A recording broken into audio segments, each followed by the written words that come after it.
Good morning, good afternoon, good evening, everybody, and thank you for joining. I hope that you can both hear and see everything that is going on. That's pretty important for what we're going through this afternoon, this morning, depending on where you are in the world. My name is Keld. I'm going to be your host for the next hour, and that is obviously the first of two sessions. We're going to have another session on next week on Monday of next week. And I'm going through at the end of this session today, what is it we're going to cover next week. Our topic is obviously negotiations, but that is a broad topic. So we're going to talk specifically about collaboration and the movement towards collaboration and how do we actually create collaboration, because it is not as easy as it just sounds like. It's not like you step into a meeting, shake somebody's hand. Well, obviously we don't do this during this pandemic time, but in the old days we would shake somebody's hands and say, you know what, I would like openness and transparency and collaboration, and the counterpart would say, that is just wonderful, and then we all got it. That's not the way it works, but that is the way that obviously we would like it to work.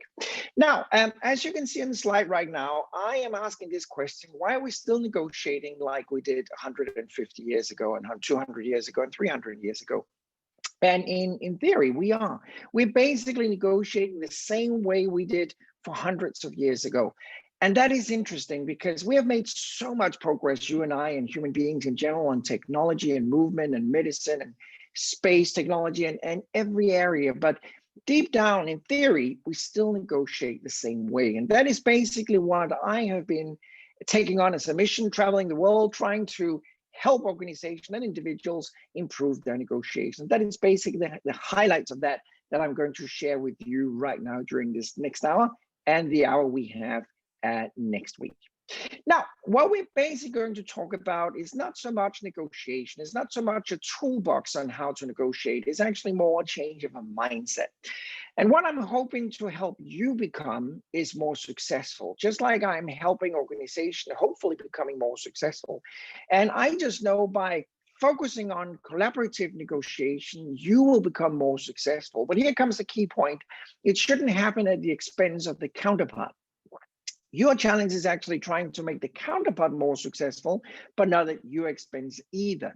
So it's really about expanding the pie. I'm sure that you have an interest in negotiation, have heard that term before. It's all about expanding the pie. Now, I have stolen this quote from the famous American Dale Carnegie, who said, success is getting what you want. And this is really all about life, isn't it? I can't really dictate what success might be for you, because success for you could be very different compared to another person. So what I can do is talking about really how we can focus on becoming more successful, but not at the expense of the counterpart, and how can we help the counterpart become more successful. So that's the key point of our 2-hour session here, really focusing on how is that possible. The famous Carnegie also added that happiness is wanting what you get, and obviously that's a great quote as well, because deep down we want to be happy with the outcome, regardless whether we are in life or we are in a negotiation. Now, the focus is very relevant, obviously, partly because we are in this pandemic that keeps going and going and going, and that requires a lot of new negotiations and renegotiations. I am one of those who have been even more busy during this pandemic, because so many of our clients have been reaching out saying, we need to renegotiate this agreement. We have a new negotiation coming up. And not only have we seen a huge impact and pressure on relationships and collaboration, on top of that, it has even become more complicated, because obviously we just can't jump on a plane, go to somebody's headquarters and just negotiate right there. We have to do a lot of it online. So that is obviously causing a huge amount of increased challenges and obstacles. And another thing I want to address, and really why I thought this was a great thing that we are launching this webinar right here with the WCC, is that for centuries there's been hundreds and hundreds of myths around negotiation. And one of them is that negotiation is a win-lose game. That means that we can only negotiate with somebody and create a winner and a loser. And in some cases, a loser and a loser. But that is absolutely not true. We have so many other ways of conducting our negotiation that could create all of us so much more successful that we've been doing previously. Another part of our research also shows that too many negotiators actually not prepare themselves sufficiently. I do have clients who spend the time preparing themselves for negotiation. They really take the time it takes them driving from their own headquarter to the counterpart's headquarter. That really sums up their preparation. So sometimes I'm hoping they just have a little bit of a distance, so they at least have some time doing that. But we need to focus on specifically what is it we need to prepare, especially if we want to step into preparation and collaboration, and we want to improve the way that we actually negotiate. So the big question is, how can we actually do that better, both on our own team and the counterparts team? I want to share a small story with you. Actually, what I'm going to do, I'm going to offend you in a second. And obviously, I've warned you already that I'm going to offend you, so it shouldn't be a surprise. I'm going to offend you 2 times, one time today and another time next week when we have our second sessions. And I'm going to offend you the first time right now. This is actually based on real life experience. Now, I have published 24 books in, I think, 38 countries in a number of languages at this point, and I'm very humble and honored that publishers around the world want to publish my books on negotiation, and I'm very honored and humbled that people want to buy and read my books. So when time allows, I am traveling the world, doing a book launch somewhere, and I'm always, after the book launch, asking my audience, why did you choose to buy and read one of my books? And I've been asking this question in Norway and in Germany and in Spain and in Italy and in Mexico and in Malaysia and in Singapore and North America and wherever I have been. And I always get hundreds and hundreds of different answers to my question. But there's one country in the world where I'm always get the same answer to my question. That one country is mainland China. I have 4 books published in Mandarin. Well, to be quite honest, I have no idea whether it's my books or not because I don't read Mandarin. So it's funny standing there with the book cover and everything is written in some letters that you don't even recognize, and it could be a cookbook from some other authors, who knows. But they claim it's my book. So anyway, when I'm out there doing a book launch, I'm doing the same thing as I'm doing in the rest of the world, asking the audience, why have you chosen to buy and read one of my books? What is interesting, ladies and gentlemen, is the answer I'm getting in China is always the same. And I've been asking hundreds of people attending my presentations in China. And the answer I'm getting, and listen very carefully, is I chose to buy and read your book because I wanted to know how the enemy is thinking. Did you get that one? I purchased your book because I want to know how the enemy is thinking. As I just said earlier, I never got that answer in Spain, in Italy, in Austria, in Switzerland, in England, in Sweden, anywhere. China is the only country where I ever received that answer to my question. So I really have 2 challenges for you, ladies and gentlemen. One challenge is for you to figure out, who do you think in the Chinese mind is the enemy? Just take a quick second, think about that. Who is it? What is their mentality? What is their thinking about when they're saying, I'm reading this book because I want to know my enemy? Now, if any of you ever been reading old Chinese war philosophy, you would have experienced that they're saying you should never, ever plan your own strategy, tactic, starting point, threshold, or target before knowing the one of your enemy. And this is really what the Chinese are summing up right now. They're still under that impact of old Chinese philosophy. So the reason that they're buying my books on negotiation, collaboration, and strategies are not really so much to learn from those books. That's not the first priority. The first priority is actually learning what it is that you, the European and North American audience, are reading, studying, and learning, because they want to understand the counterpart before they actually start planning their own strategy. Now, guys, I'm going to offend you, and it's happening right now, because I'm thinking that I have an audience that are 100% super egocentric in their behavior. So I believe that you are very egocentric. And don't feel bad, I am just like you, because I'm generalizing, obviously, but you and I in the Western world, we have a tendency to step into a negotiation and thinking in the following way. I need to be careful of my threshold of fame, my target, my purpose, my interest, my values, my cost, and all of that. So we have a tendency to think so much about our own situation that to a certain degree, we completely forget about the counterpart. Now, that is completely opposite of what I just told you that we see in China. They start focusing on the counterpart. And that is basically a very important sentence that I would like you to take away from this session today and from next week's sessions. We need to focus on the counterpart. But I'm going to dive into that during our presentation today. Now, when I'm saying I believe that we're basically still negotiating like we did in 1850s and even before that, is because a lot of us are negotiating in what I'm sure you heard of before called the zero-sum game. And that basically means that if I want to make an additional $100, you have to pay for it. So also, if you want to make an additional $100, I have to pay for it. So that basically means that only one of us can be successful. Only one of us can have progress because the counterpart will be paying for that progress. I think this graphical illustration illustrates zero-sum negotiations really well.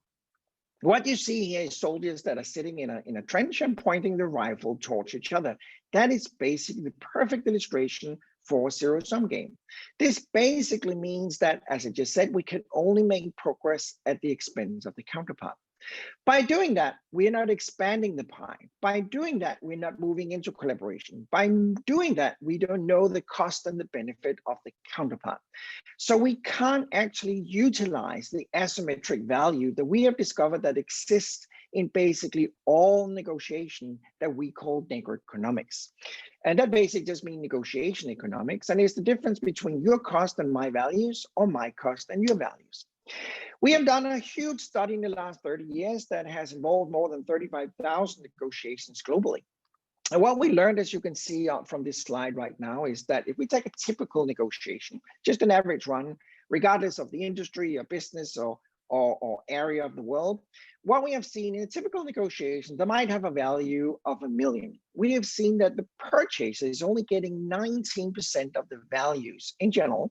So that will be, in this case, obviously 190,000. The selling side, obviously, this is a very simple negotiation that just involves a buyer and a seller.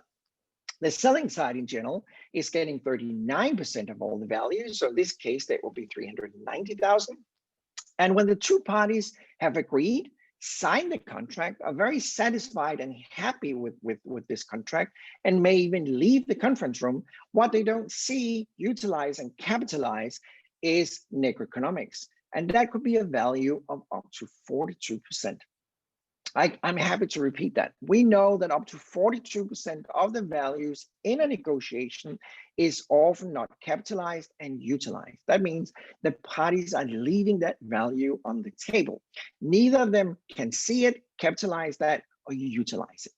Now, NegoEconomics is what I'm going to share with you today, among other stuff, because it's really a very simple mathematical model that's actually been awarded from several organizations, because it basically creates a whole new universe on how we can negotiate. But it's not possible to do that in a zero-sum negotiation. It's not possible to do that without collaboration. So that is an absolutely requirement. Now, please, ladies and gentlemen, if you do have any questions during my session today and next week, please just write it in the chat. And I hope at the very end, we have an opportunity to unmute and have a little bit of time for a Q&A. We're not this many in the North America European session. I'm doing one later for APAC, which has a bigger number. So you're privileged. We have time to have some dialogue as well, I hope. Now, World Commerce and Contracting did a study recently in connection with the most negotiated terms. And I'm not going to into details with this one because that's a big one. You could basically download this study from World Commerce and Contracting website. But they were out asking 7,000 people who participated in this study. And what I thought was interesting, as you can see from the slide right now, is that 65% of everybody asked globally said they would like more communication in a negotiation between the parties, and they would like more data sharing. They would also like more collaboration than what we have seen previously. They would like more risk sharing, and they would like greater transparency.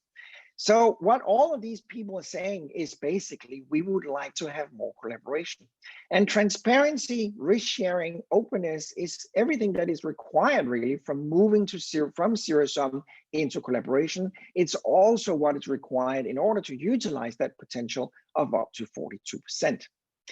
Now, what World Commerce and Contracting also did was asking them, what is the main barrier? Why are we not already doing all of this today? And as you can see on the slide right now, what they said really was there were three reasons: resistance by the counterpart, resistance by their own organization, and the lack of skills in today's negotiators on how really to negotiate in collaboration.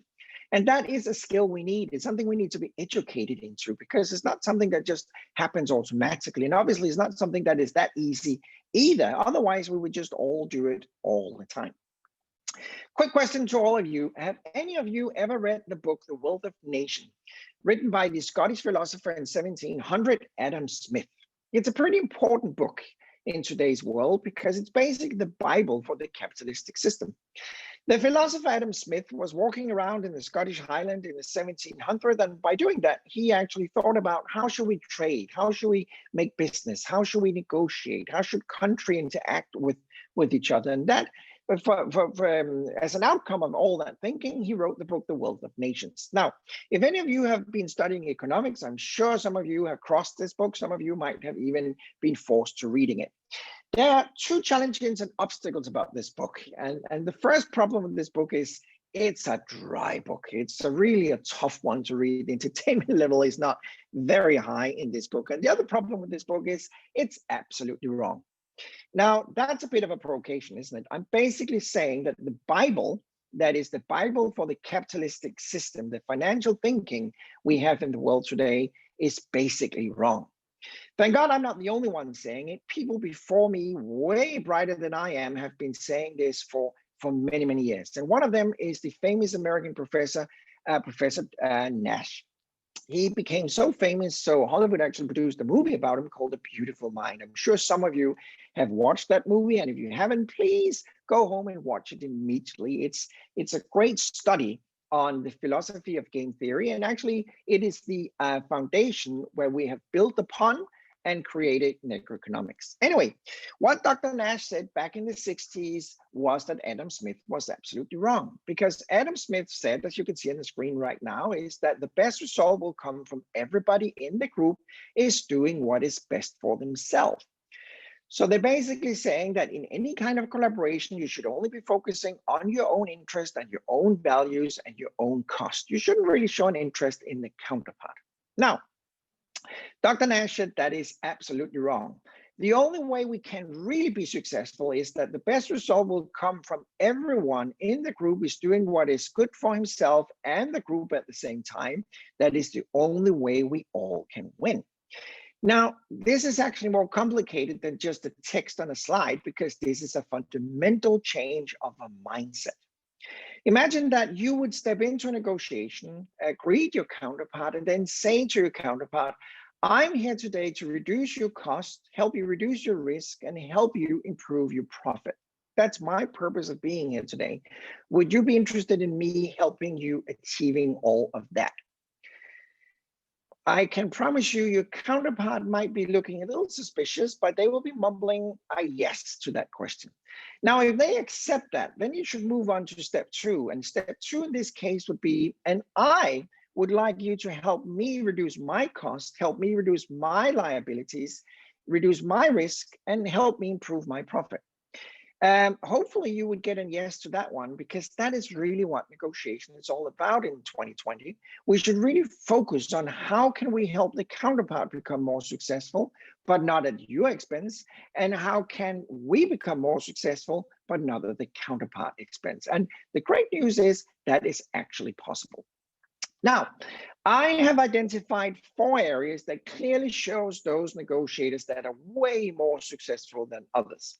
And these 4 items are on this slide right now. So I would write these down, because we know based on thousands and thousands of negotiation and negotiators that those negotiators that are more successful are fulfilling these 4 items. So in no priority, I can tell you that those that are more successful than others have a very clear negotiation strategy. Ask yourself this question: do my organization have an official negotiation strategy? Just like you have a go-to-market strategy, a research and development strategy, HR strategy, a sales strategy, a communication strategy, an HR strategy, or whatever kind of strategy you may have. You need to have an official negotiation strategy. It should be printed, it should be in the binder. It's something that you should be able to look up. If you don't have that, you are in the zone of potentially performing worse than others in a negotiation. So I'm going to share with you today and next week, what is it we need to have in place to be more successful, talking about a strategy. About 8 years ago, I woke up one morning and I got a stomach sensation. I felt that trust has dropped in the world. So that means I felt that you and I trusted each other less than ever before. I felt that organization had less trust towards each other. And I felt that organization, authorities, and consumer had less trust than ever before. My stomach sensation was so strong, so I felt that I would like to write a book about that topic, but it's not something that you can just do based on your stomach sensation, because that becomes very subjective. So I teamed up with World Economic Forum. They went out and studied 20,000 people in 15 countries, and then they came back to me and said, Mr. Jensen, do you know what? You are absolutely right. Trust has dropped by more than 55% in the last 20 years. Now, that is bad news, because listen carefully. If you have a low level of trust in any kind of relationship, your transactional cost will go up and your profit will reduce, right? You got that? On the other hand, if you have a high level of trust, your transaction cost will go down and your profit will increase. So I've actually renamed trust in a negotiation into trust currency, because there is a value, a monetary value connected to trust. So back to my slide. We know that negotiators who understand the value of trust are able to create trust and trust the counterpart are more successful than those who doesn't include trust in their negotiation. Third item on this one is rules of the game, perhaps the most simple one, because we really have to negotiate the same way when we meet a counterpart.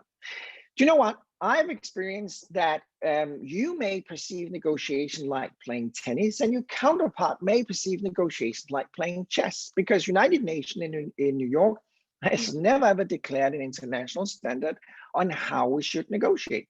So that means you can have two parties that meet up, and then one of them is sitting there moving the pieces on the chessboard around, and the other one is sitting there waving the racket to play tennis. That's how different we can actually perceive negotiation. So I'm saying now something that you may think this is crazy, but you have to negotiate on how to negotiate before you start your negotiation. Did you get that? You need to address the topic on how to negotiate with your counterpart before you just embark onto that road of negotiation. If you don't do that, you are wasting an enormous amount of time, and you increase the risk of misunderstanding. And perhaps one of you might be negotiating in collaboration and the other one might be negotiating in zero sum. So that's a takeaway for you as well. And the fourth and the final one, we've covered that one already, NegoEconomics. If you pay close attention during our session today, you'll actually see where is that NegoEconomics coming from, the asymmetric value. And obviously, it goes without saying, those who are actually focusing on NegoEconomics and creating that are way more successful than those who don't. Now, we have 10 phases in a successful negotiation, and we don't have time, unfortunately, to go through all of them. But if we are in a successful negotiation, we are basically touching upon these 10 items, these 10 phases. They're covered in a lot of my books. If you have an interest in reading those, as part of this session, you're actually going to get one of my ebooks, the latest one, for free. And I'm talking about the 10 phases of that book as well. But I'm just zooming in on a few of these that are really important. And the first one is really important because that's all about identifying a negotiation. Now, if you and I are having a negotiation on Thursday and the agenda says negotiation, then all of us knows, hey, that's a negotiation. But a lot of the negotiations that we have is something that just happens spontaneously, isn't it? You get an email, the phone rings, and suddenly, boom, you're in the middle of a negotiation. So a really important part is that you understand, hey, this is a negotiation. This is not a meeting. This is not a discussion. It is actually a negotiation. So it's a key point that you in the future identify what is a negotiation. I can tell you that may be a surprise to some of you that you have up to between 8 and 10,000 negotiations per year. Imagine that, divide that by 365 days. That is a lot of negotiation every single day. But include all the negotiation you have with your kids, your spouse, your boss, your colleagues, your suppliers, your customers, whoever you may be negotiating with. I can tell you that up to 80% of what we consider communication between two individuals could actually be categorized as negotiation. So this is a key one, identify when we are negotiating. Item number 2 on the list is preparation. And preparation goes without saying that it is essential for any success in any negotiation. I usually say not preparing is the same as preparing for an absolute failure. And as I said in one of the opening slides, we have learned that a majority of negotiators are not preparing properly. Not because they don't want to, not because they don't have the time, simply because they don't know exactly what it is they need to prepare. So we're going to talk about a little bit later today, the 10 factors that you need to have prepared before you're qualified to step into a negotiation. And then I have another one I want to focus on right now, and that is the argumentation phase number 4. And argumentation is really a very old school way of negotiating, where we're just building up defense or offense. We're basically just arguing why a thing is in a certain way. And listen carefully, instead of bringing out a statement, instead of just saying something, instead of arguing with a counterpart, think about how can I change that into a question? So instead of telling the counterpart, we need to move from A to B, change that into a question to the counterpart. How do you see we could move from A to B? So question technique instead of argumentation and statements are creating a lot of values and are already helping you moving from a zero-sum negotiation, a positional negotiation, into a collaborative negotiation. So that's truly important. We're coming back to that as well. And then I have item number 8 on this one, and that is confirmation and drafting of the agreement. Now, I don't know if we have any attorneys, lawyers on board right now, but I might be saying something that could provoke some of you. And that statement that could provoke some of you is that I got the belief that a written agreement is not worth the paper it's written on. I know that can provoke some attorneys around the world, but the reason I'm saying that is that I have way too often experienced that one party forces the counterpart into a deal, a contract that the counterpart is really not that thrilled about. And imagine that if you have signed a contract that you're really not happy about, and you get back home to your office and you figure out with your colleagues that by entering this agreement, you're actually going to lose 2 million during the next 12 months. What are you going to do? Are you going to say, well, okay, well, we signed the agreement, so we have to go ahead with it and just lose that amount of money? Or are you going to call your attorney and try and find an escape clause, how to get out of that contract? What I'm just saying is negotiation is not ending by signing a contract. And by the way, I'm not against contracts. I think they are useful because the human memory is kind of short. So it's nice to have that and look up what is it we actually agreed 4 years ago. But we actually negotiate beyond the contract because we're only having a successful negotiation when you have fulfilled what you promised me and I have fulfilled what I promised you. And obviously, that is not by signing the contract. That is something that happens further down the road. Let's talk very briefly about the different strategies that we got. And we are basically talking about zero-sum, partnership, or SMARTnership. That's the 3 chapters we could divide a choice of strategy into. If we are talking about the first one, the zero-sum, just look at the picture on the slide right now. And you see this gentleman here that is wearing boxing gloves. So that really explains the whole thing. Because as I've been saying several times already, zero-sum games mean that you win at the expense of the counterpart. So in a zero-sum negotiation, the parties negotiate for division of cost, risk, liabilities, and rights and profit. And our success will always happen at the expense of the counterpart. So it's 1 against 1, win-lose, and actually in a lot of cases, lose-lose, because as I said earlier, in a zero-sum, you will not capitalize and utilize the concept of NegoEconomics.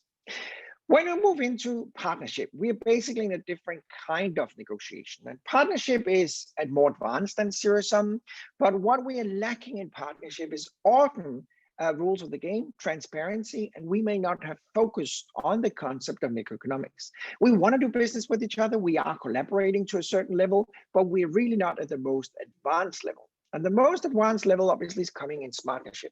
In a SMARTnership negotiation, the parties have agreed on the rules of the game. They're very, very conscious and focused about the process of developing variables. Variables is everything that is negotiable. So that could be price, delivery time, warranty, warehousing, you name it. And very focused on creating added value that will generate NegoEconomics. The negotiation is very open, very honest, very transparent and creative without being naive, because that is a risk. And what we basically see here is two working seamlessly together in an informed collaboration. So if we look at the graphics, and just like I showed you the zero sum graphics before, where we have the soldier facing each other in the trenches, when we are in a SMARTnership, what you see is that two things have happened. Instead of having that very confronting trench where the soldiers are pointing the rifle towards each other, now the trench is round and the soldiers are pointing the rifle outwards, because they're basically going to achieve the value not by getting it from the counterpart, but by expanding the pie. Look at the next slide very carefully, and then just think about your own situation and your own life. Do you actually like the statement on this one? It says argumentation, win, dog-eat-dog society, threat, upper hand, lack of feeling, aggressive behavior, pressure, saving money at the expense of the counterpart, compromise, struggle, power, cheat, manipulate, abuse, hide, and offense. Those of you who actually embrace and like those items, those phrases on this slide, please raise your hands. Not that I can see it, but just identify yourself and saying, hey, that's me. That's actually how I like to negotiate. Or perhaps that's the way I do negotiate already. The alternative to this slide is this slide. And look at those words. We have collaboration, generosity, openness, curiosity, asking questions, trust, structure, mutual agenda, healthy counterpart, emotions, variables, transparency, empathy, negotiation value, and the list goes on and on and on. Those of you who can see yourself in the value of these words, please raise your hands.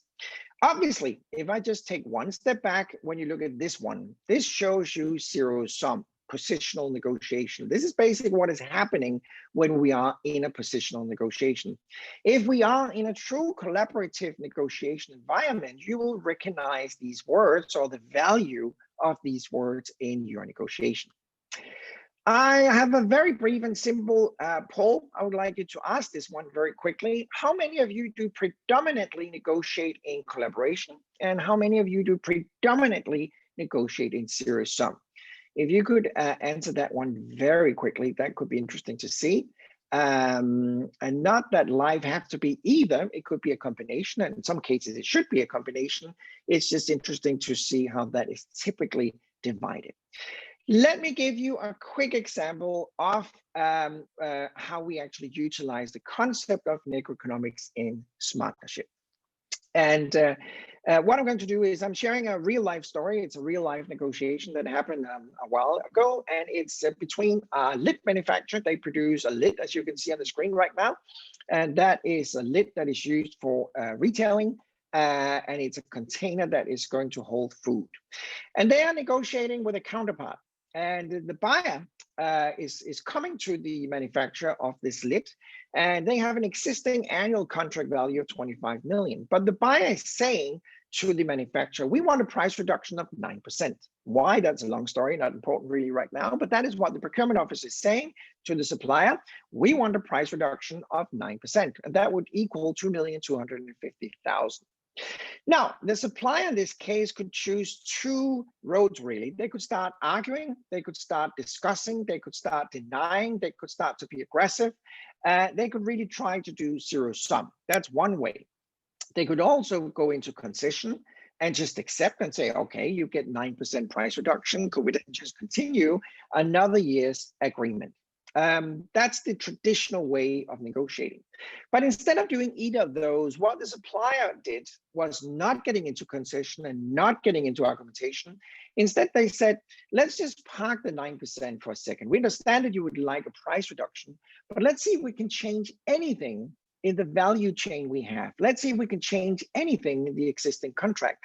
Let's see if we have any asymmetric values between your cost and our value. The buyer accepted to join that exercise, and what they did was they looked at the existing agreement that they had for 6 years. And what they learned was that in the existing agreement, it stated that there should be delivery to 16 locations twice a month. They also learned that the supplier was in charge of warehousing. They also learned that terms of payment was 65 days line of credit. And there was a warranty of 3 years. The lid size was fixed. It was not flexible. They couldn't change it. And last but not least, everything was just in time. So there was no long-term planning on the volume and the orders. They would just pop up as an email, and here we go. That would be the amount that the buyer would buy. Now, what they agreed was to sit down and share the cost and values on these 6 variables, just to identify, do we actually have any potential NegoEconomics? And what they discovered was that by changing the lid size, they would generate a value to the supplier that would have a cost to the buyer. From changing just in time to planned ordering would again generate a benefit to one of the parties. It will develop a cost to the counterpart. Reducing the warranty from 3 to 1 year would save the supplier money, but would increase the risk of the buyer. They could capitalize that risk as well. Moving the warehousing from the supplier to the buyer would save some money for at least the supplier. Changing delivery from 16 locations to 1 and reducing from twice a month to once a month would save the supplier a bunch of money, but would increase the cost to the buyer. Obviously, they internally have to do the distribution and logistics. And reducing the line of credit from 65 days down to cash at delivery would again create a profit to the supplier and put a cost on the buyer. Now, some of you might be sitting there thinking, well, what's the purpose? Now they're just changing stuff in favor of the manufacturer. But here comes the point. By utilizing these values and implementing a change to these 6 variables, they created a mutual value of $4,198,000. I said a mutual value because this value is a value that is created as an outcome of the difference between the cost or the increased cost to the buyer versus the profit created by the supplier. Now, I don't want to kill you with a spreadsheet, but I'm just going to show you how we do the math in this case. And this is a real case, as I just mentioned. So as you can see, we have one variable up here that we call delivery. And by changing delivery from 16 location to 1 location, as you can see, that is generating a profit to the supplier of $580,000. It is generating a cost to the customer of $140,000, and obviously the supplier is happy to compensate the buyer's costs, but mutually they're generating a value of $440,000. Just to add another one, delivery once a month instead of twice a month would generate a value to the supplier of $260,000. It would increase the cost to the buyer of $80,000. Again, the supplier is happy to compensate them for their costs, and mutually they're generating a value of $180,000. So if you go through these 6 variables, as you can see, that's how we end up at $4,198,000. And this is only 6 variables.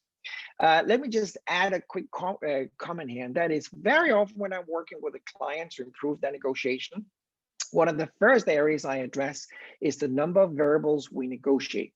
Because way too often I actually experience that we're negotiating on too few variables.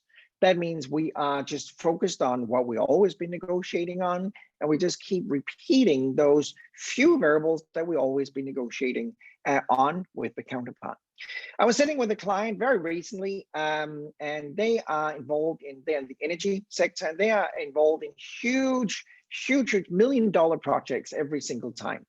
And what I learned was that commercially, they only had 9 variables. It was price, delivery, warranty, right of return, blah, blah, stuff like that, 9 variables. We did a quick brainstorm where we actually identified that we could expand that up to 72 variables. Now, they didn't implement all 72 immediately, but the next big negotiation they had, they implemented 26 of those variables and immediately improved their bottom line by 12%. And how was that done? Simply because we just, again, expand the size of the pie, we have more room to negotiate on. Now, this matrix I'm showing you right now is actually very important. And this is what we call the strategy assessment matrix. And this matrix very quickly shows how you should choose your strategy. Because what this matrix is really showing is that or helping you addressing and identifying what strategy you should use in a negotiation. Because I'm not telling you that you should use collaboration, whether it's partnership or SMARTnership, in every single negotiation. Some negotiations should be conducted in zero sum. But I'm going to tell you how and why, because it shouldn't be an accident when we are negotiating in zero sum or collaboration. Listen carefully. What you can see down here on the horizontal line is that something that is critically important to you. So the further you go to the right on this horizontal line, the more important the counterpart is to you. If you look at the vertical line over here, that shows how important you might be to the counterpart. So the further up north you go on this one, the more important you might be to the counterpart. So if you are in a marketplace where the counterpart is not important to you and you're not important to the counterpart either, so it could be a commodity market with lots of suppliers and lots of buyers, you might be low on the horizontal and low on the vertical line. So you'll end up in the bottom left box called low impact, low risk. Neither parties are very important to each other. So my question to you is, what negotiation strategy should you choose the second you are in this market spot? Those of you right now saying SMARTnership are absolutely right, because you should purposely choose SMARTnership when you are in this marketplace. There's no need to embrace collaboration. There's no need to step into SMARTnership and spend time and resources trying to develop NegoEconomics. You can just go with tenders or e-auctions or negotiate any way you traditionally would. That would make sense in this market spot. Now, if you, on the other hand, are moving up to high impact, high risk, that means the counterpart is very important to you and you are very important to the counterpart. Not embracing SMARTnership out on this top right box, and I'm sorry, I'm getting a little bit rude here, but that is really stupid. It is nothing less than stupid not choosing collaboration up here, because the parties are depending on each other. So think about this model. When you're sitting with a counterpart, what strategy in a negotiation should you embrace? Now, I have seen many organizations that are very successful working in zero sum. Walmart, a big retailer here in the US, as you probably all know, nobody can claim they are not successful, but they are mostly working in zero sum. Now, I would argue that they would become even more successful if they actually went into some kind of collaboration, whether that might be partnership or SMARTnership. And I know for a fact that the second we move into SMARTnership, if it makes sense, back to the SAM model, you will be more successful, but not at the expense of the counterpart, and the counterpart will be more successful, but not at your expense. These 10 items I'm going to take you through right now is very important, because they are basically what again separates the more successful negotiators in collaboration with those who are less successful. So please take notes and write down any kind of questions that you may have that we should cover a little bit later in our presentation, because this is really important. And by the way, remember, we do have another session Monday next week. So that means you have a chance until then to come up with any questions. We're recording this session as well, so you can rewatch it. And if you, on the basis of that, have any questions, please use the opportunity, since it is a live session, to ask me any kind of questions that you may have. The 10 phases, the 10 items, sorry, that are really important in your preparation on the screen right now. One of them is basically back to my Chinese story. Remember that you need to understand your counterpart. And what I mean by that is really understand your counterpart, not just what they're saying, but the value in what they're saying. So listen carefully.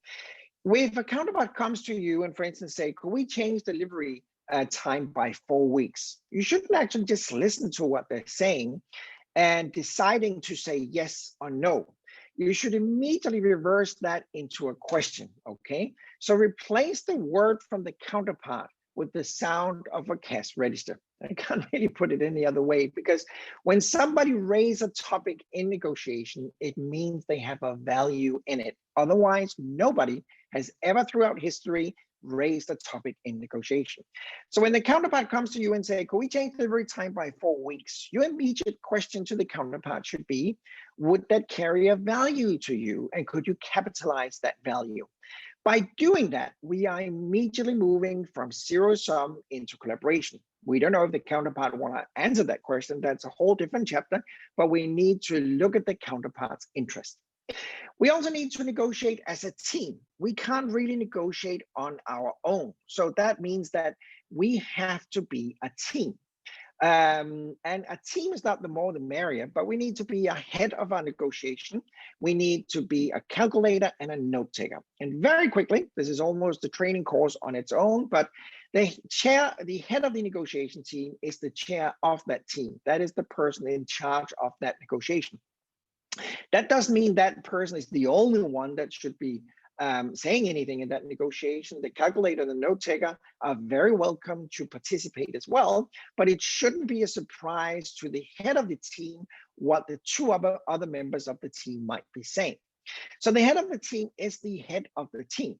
The calculator's purpose is obviously, as the titles indicate, in charge of everything financial. So that is the person that really knows, are we ahead? Are we behind? Have we made money? Have we lost money? And the great thing is, being the head of the team, you don't need to have a strong focus on details. And by the way, you can't, because you can't run a negotiation at the same time, do the flip chart, do the calculation, remember the questions and all of that. It is simply human impossible to cover all of these topics. And the third role is the note taker. And the note taker is really the memory of the team. The note takers are often the only one that actually knows what have happened, where did we come from, where are we going, what topics have we been covering already, and what topic are we still missing and should we talk about in the future. So it is very important to have the note taker on board. Very often the note taker is the one doing summaries as well and using flip charts and whatsoever. And I can just add as a little bonus comment here that negotiators that use visual aids, whether that is PowerPoint, whiteboard, flip charts, whatever, are more successful than those who don't. So please use any kind of visual aids in your future negotiation. Then, as I expect the unexpected, and obviously I can't really help you with that one. I think I would be more successful than I am if I could, but you need to have a plan B. Then you also need to address the importance of the negotiation. And sometimes, a successful negotiation is really when the parties are not achieving a result. So that means really that if achieving a result with a counterpart, if that is worse than not achieving a result, obviously you have been successful by not achieving a result. But you need to identify, is this negotiation something that we have to go through, or would we really be better by not doing it? Then we need to understand the quotes and all the alternative and variables that basically we need to understand the process from the beginning to the end. We need to focus on the big picture more than the details. So we may be losing in some areas, but if we win more in the whole picture, the whole aspects, then we might be successful as well. We need to work with a very structured agenda, both in our own team and with the counterpart. So that is pretty important as well. And we need to focus on how can we agree on that agenda with the counterpart. That is very important as well. Then we need an objective. And please listen carefully what I'm sharing with you guys right now. If you don't know your starting point, if you don't know your target, and if you don't know your threshold of pain, you are disqualified to negotiate. Don't start any negotiation without knowing your starting point, your threshold of pain, and your target. These three items are essential for you to start any negotiation. And regardless what side of the table you might be on, you need to be active with bids and bargaining, and obviously you need to focus on your strategy. So do you want to do zero sum, or do you want to do collaboration? So the counterpart situation, as I just said, is really back to my Chinese story, understanding what is important to the counterpart. And during negotiation, it is so essential that you listen. And human beings in general, I'm generalizing, is not very good at listening. We have a tendency just to let the counterpart talk, and we really do that because we are taking that time to think about what am I going to say in 5 minutes. But really, as I said earlier, listen to the value of what the counterpart is saying. So instead of just listening to the word, listen to the value. I had a mentor for many, many years who constantly told me, he said, Keld, you have 2 ears and 1 mouth. And I just kept talking. And then he repeated himself saying, you have 2 ears and 1 mouth. And I just kept talking. And then one day I realized perhaps I should actually shut up. And that is a benefit to most negotiators. It's not about doing the most talking. It's really understanding the counterpart. And I have a trick question for all of you, by the way. We need to summarize during negotiation. And who should summarize? Should we do it, or should we ask the counterpart to do it? We have a 50-50% chance of getting this one right. And I can tell you we should ask the counterpart to do it, because communication is a little weird and difficult sometimes, that what I've been explaining to you right now may not necessarily be what you actually pick up or understand. So the only way I can adjust and make sure that you actually understood it the way that I wanted you to understand it is by having you summarizing. So during negotiation, I often ask the counterpart to please summarize what we have agreed on, and please summarize what we haven't agreed on. That is pretty important as well. We have about 10 minutes left, and what I want to share with you before we wrap up today is something that is a very simple but important tool that we call a negotiation planner. And that is a simple tool we have created to help our negotiators prepare, plan, and conduct their negotiation. So listen carefully for the next 3-4 minutes. What we have when we work with a negotiation planner is a column out here that we call variables. Variables is everything that is negotiable. So it's not something that is controlled by law or something that is controlled by company policy. It is everything we are allowed to negotiate on. So in this case, this example, we got price, terms of payment, and time of delivery. Now, what we know is that we have a point of departure. In this case, we are the supplier. And in the proposal we have sent to the counterpart, we have proposed a price of 9 million. We have proposed terms of payment to be 90 days on delivery, 10% of the warranty period, and time of delivery should be end of August. So that's our point of departure, our starting point. Then we have our room for negotiation. That's our arena. And we know that we can reduce our price to 8,465,000. We know that we are flexible in terms of payment, and we know that we could deliver June 1st. And our technical boss are telling us that will actually be a benefit if we would be allowed to deliver June 1st instead of the end of August as the counterpart requested, because we would make some internal savings by doing that. Let's move on a bit and add the column called change of condition. What happens if we utilize our arena? Well, obviously, it goes without saying that if we reduce our price, we would lose money. Now, I would actually write the difference in here between the 9 million and the 8,465,000, and I'll tell you why in a second. In terms of payment, 9-10, well, we have an internal interest rate of 8%. That's our cost of money. Giving a longer line of credit would cost us 8%. Getting the money quicker would save us 8%. And then we have time of delivery. Our counterpart requested end of August, but internally, we would save money if we could deliver June 1st. So we have free capacity. Now, I would also capitalize my benefit by delivering June 1st instead of end of August. And the reason I would do that in change of condition is I want to translate all variable into one currency, because everything should be translated into a monetary value so we understand why is it that we are requesting something. And we should be asking the same from the counterpart. So obviously, change of condition means what happens if we utilize our room for negotiation? Is it going to be better or worse? Now, I'm just taking one of the variables out to illustrate how we should use that with the counterpart, because what we can see here is that we have a counterpart that requested end of August. We would rather deliver June 1st. That's because our technical department are telling us that we would save 185,000 if we delivered earlier. We have some internal savings for whatever reason. Now we have capitalized the variable. What we don't know is the counterpart's arena, and we don't know the counterpart's condition. So I put up a question marks for two reasons. One, I'm not allowed to guess. I am supposed to know or ask a question, right? The other reason for the question mark is obviously I don't know what their cost of value might be. So listen carefully. If I was in a negotiation and had to negotiate this variable, I would ask my counterpart the following question. Do you think it would be possible for us to change delivery date, time of delivery, to June 1st instead of end of August? Now, the counterpart might be looking at us saying, no, that's not interesting at all. We want it end of August. I shouldn't give up at that point. I just have to step to the next level. The next level is, why is it that you don't feel it's a great idea to have delivery conducted June 1st instead of end of August? Then the counterpart might be saying something like, well, we can't receive it earlier because we would have a cost by speeding up the building where the equipment have to be installed. And by speeding up that process, that would cost us money. Oh, I say, do you know the amount of money it would cost you if we should deliver earlier? And the counterpart go, yeah, well, we can do the calculation very quickly. And we say, perfect. After they do the calculation, they return to the conference table and say, if we should receive that delivery June 1st, that would cost us $120,000. So you see, it's not a great idea. Then you're going to use listen, summarize, lock technique, because you're saying, if I am willing to compensate you for your cost of $120,000, would it then be okay for us to deliver June 1st instead of end of August? Now, guys, what is happening if the counterpart is accepting this proposal? You have just generated a NegoEconomic value of $65,000.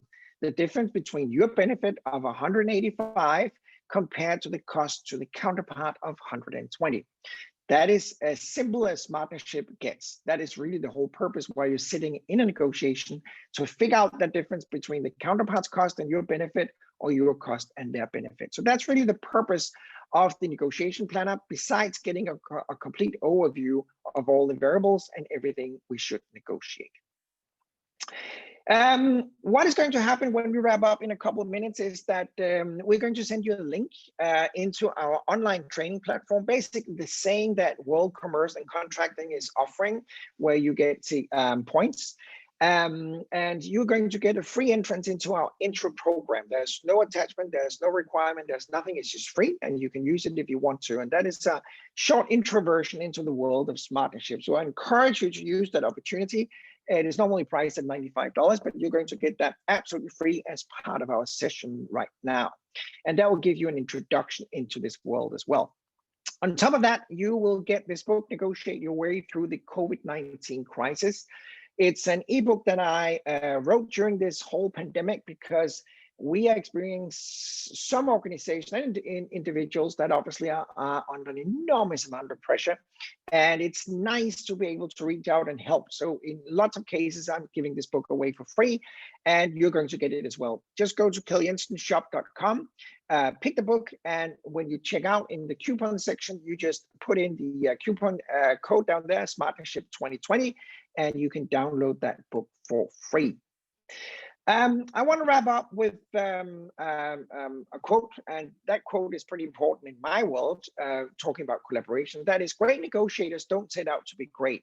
They actually set out to make a difference for their counterpart. And that is really important when we talk about collaboration and the change of a mindset.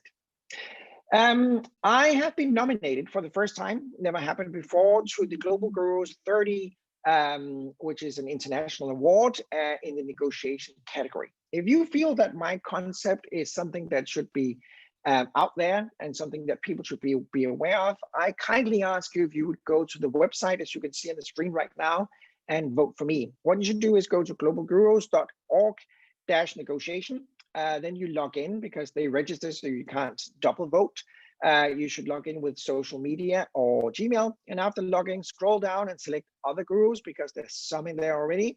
Type in my name, select the rating, and click on vote, and you're all done. I would be so grateful if you want to do that, and appreciate all the help I can get to participate in this award. If you want to continue this this journey we're on right now, besides coming back on next Monday, where we're doing the same thing at the same time, we're just continuing, you can always go to worldcc.com and look at the program they're offering online as well. They are all supplied by me. And what is happening next week? Well, next week, we're going to look at 3 negotiation behaviors that are absolutely wrong. That means 3 ways you should not negotiate, because the good news is there's a right way to negotiate and there's a wrong way to negotiate. And next week, I'm going to show you 3 ways that is used quite often, by the way, that is absolutely wrong. Then I'm going to show you a negotiation, a short video that actually shows how you should conduct your negotiation when you negotiate in collaboration. And then we're diving a bit further into the concept of SMARTnership and how we really conduct proper negotiation when we want to collaborate. There was a great New York Times article published a few months back by the psychologist Adam Grant. You should probably Google this one, New York Times, Adam Grant. And the conclusion is based on a number of studies that give us a smarter than takers. And that means generosity actually pays off. It also means that basically people who expand the pie, and I'm not even joking right now, comes out as having a higher IQ than those who typically just negotiate in zero sum. It's not even a joke. It's actually a very serious study. So Google that article, Adam Grant, New York Times. It really gives you a solid idea about how important collaboration really is. Time's up, unfortunately. An hour goes by really, really quickly. We do have time, though. Is any of you have any questions or comments or whatsoever? I apologize that we're passing time a little bit, but I'm okay with it if you are okay with it. So if any of you have any comments or questions right now, please unmute yourself and verbalize it or write it in the chat. You are very welcome to do both. So any comments or questions, ladies and gentlemen? Yes, I do have one.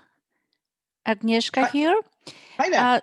So let's say we are at the negotiation table and we are at the point of summarizing what we negotiated, and I ask my counterparty to summarize it, and it happens the counterparty was part of your training as well, and the counterparty wants me to summarize. How to solve it? That's a very good point.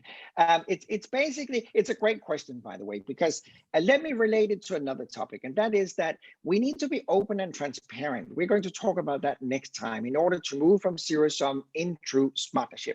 And we are not allowed to share information without being sure that we're going to get something back, because then we are naive. So for instance, if we are talking about change of delivery time, and I'm asking you, what's your value by changing delivery time? And you are then just answering that question by asking me a question saying, well, what is your cost by doing it? And I'm saying, no, but I'm asking you, well, what is your benefit?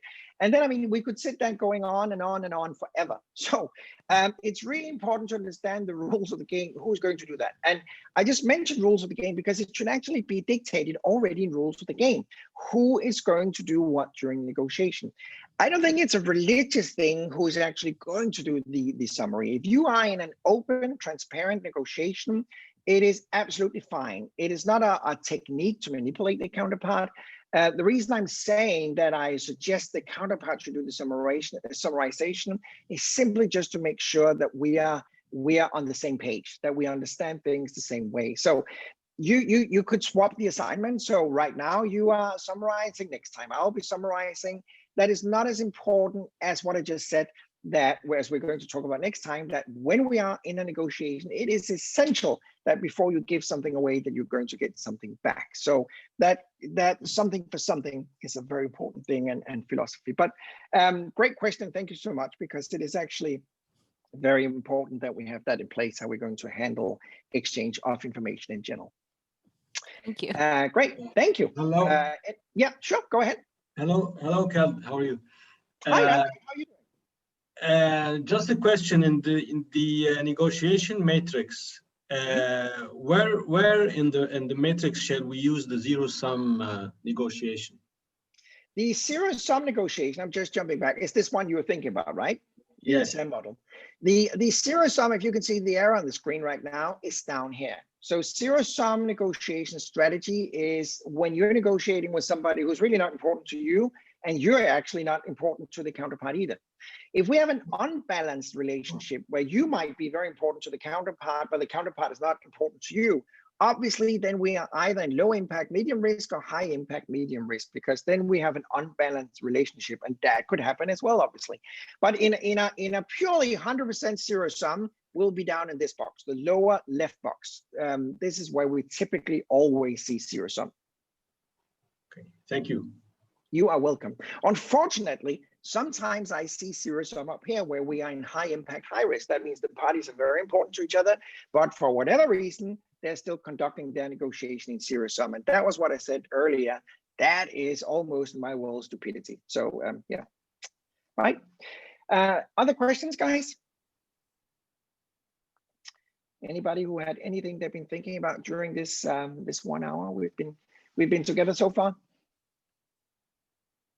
I noticed that on the poll, the majority of you said that you were predominantly in collaborative negotiation. So obviously that should make it easier for you just to embrace the philosophy we're talking about right now. Obviously we do have almost all the time some degree of zero sum, and we could even have a mixture of the different strategies. We could be in a collaborative negotiation that that at times turn into zero sum, and we could have zero sum negotiation that partially, at some points, have a little bit of SMARTnership as well. So the world is obviously not black and white. Keld, would you take a last question? Sure, absolutely. Go ahead. Are you going to give examples of what could be a typical strategy for negotiating? Is it case by case, or shall it be like a charter at the company level to negotiate, or it's on the case by case level? Do you have any illustration of that? Yeah, we are actually going to dive into that further on Monday. But just to answer it very quickly right now, it's really a yes to both of your questions or both of your statements, which obviously makes it a little bit complicated. But what I mean by that is that the organization should have a general strategy on how to negotiate based on who you are negotiating with. So back to our SAM model here. Your organization should have a strategy that clearly dictates that if we are negotiating with this category of counterpart, this is the way we negotiate. If we're negotiating with this category of counterparts, this is the way we should negotiate. So it shouldn't be a surprise, and it shouldn't really be left to the individual to decide that, hey, I think the right way to negotiate right now is this way. And another downside for you and I as human beings is that we are emotional individuals, right? I bet you all you cannot and agree that you've been in a negotiation where you get frustrated, angry, happy, surprised, annoyed, whatever, with the counterpart statement, right? That happens, and that's because we are emotional, and negotiation is an emotional process. And that means that if we get negative emotions, we have a tendency to go towards fight or flight, and that means that we move towards zero sum, all based on emotions. And it shouldn't be an emotional decision what strategy we pick. That should be a rational, intellectual decision. So my answer to you, just to make it complicated, is actually yes, it should be adapted to the situation, but it should also be an organizational strategy. So it's really how you see your counterpart, but the organization should have a strategy in general. I hope that was a useful answer. We do have time for one more question. If anybody has anything they want to share, just a comment or a statement, that's great as well. Anybody that has anything before we wrap up today? Was it useful? I hope so. Obviously, I can tell you we're not done yet. We're going to continue with the topic I mentioned next week. So I hope to see you then. You will get an email right after this session with a copy of some checklists that is very important for preparation as well. You're going to get a link to the recording as well, so you can rewatch it. And please think about from now on till next Monday, if you do have any comments or questions, feel free to send me an email if there's anything you want me to share with you as well, because obviously we only have 2 hours for the whole session, and this is something that normally takes days. So I am very open and happy to share whatever you feel specifically you would like me to talk about.